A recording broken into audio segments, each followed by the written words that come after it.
11 বছর ধরে ভাত খান না। ফোন করেছেন বিএনপি ক্ষমতায় না আসা পর্যন্ত ভাত খাবেন না।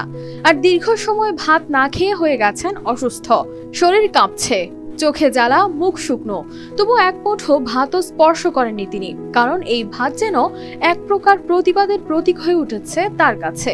ঝিনাইদহের ছোট্ট গ্রামে বসে এই নীরব বিদ্রোহ করছেন বিএনপির নিবেদিত কর্মী নুরুজ্জামান।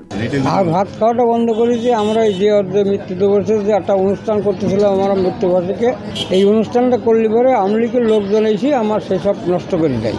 ওই দিনটি আমি ভাত খাইনি।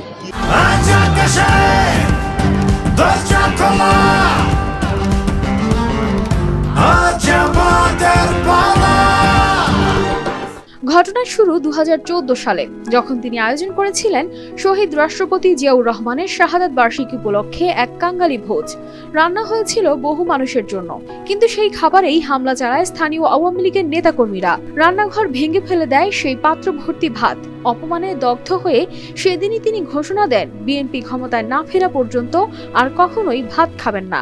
জিয়াউর রহমানের মৃত্যুবার্ষিকী মানে এই অনুষ্ঠান 2-3 গ্রামের লোক আমরা করতেছিলাম, এই জিনিসটা তারা ফেলে দেয়।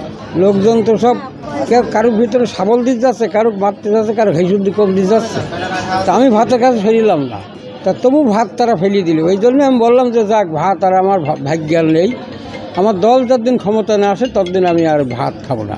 সেদিন থেকে তার খাবার তালিকায় নেই কোনো ভাত। বছর ঘুরেছে, শরীর ভেঙেছে, রোগ বাসা বেঁধেছে। স্থানীয় চিকিৎসকরা তাকে পাঠিয়েছেন ফরিদপুর মেডিকেল কলেজে। সেখান থেকেও অবস্থা গুরুতর দেখে পাঠানো হয় ঢাকায়।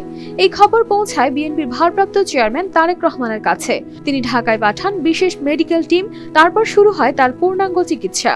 আমাদের দলের ভারপ্রাপ্ত চেয়ারম্যান জনাব তারেক রহমানের দৃষ্টিগোচর হয়। তিনি ওই রাত্রেই তখন আমাদেরকে যখন ইনফর্ম করে, আমাদেরকে সেই নির্দেশনাই দিয়েছেন যে তার তাৎক্ষণিক এখান থেকে আমরা যে ডিসিশনটা নিব সেটা যেন তাকে যদি দরকার হয় তাহলে যেন আমরা সেই হায়ার সেন্টারে যেন তাকে নিয়ে যাই, এবং তার চিকিৎসার জন্য তিনি তাৎক্ষণিক কিছু সাহায্য এখানে দিয়েছেন, এবং ভবিষ্যতে তার যে চিকিৎসার দরকার হবে সেই ব্যাপারে তিনি সহযোগিতা করবেন।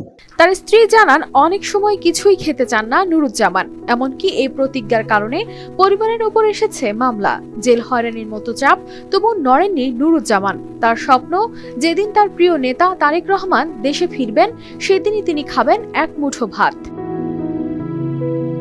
News desk, RTV।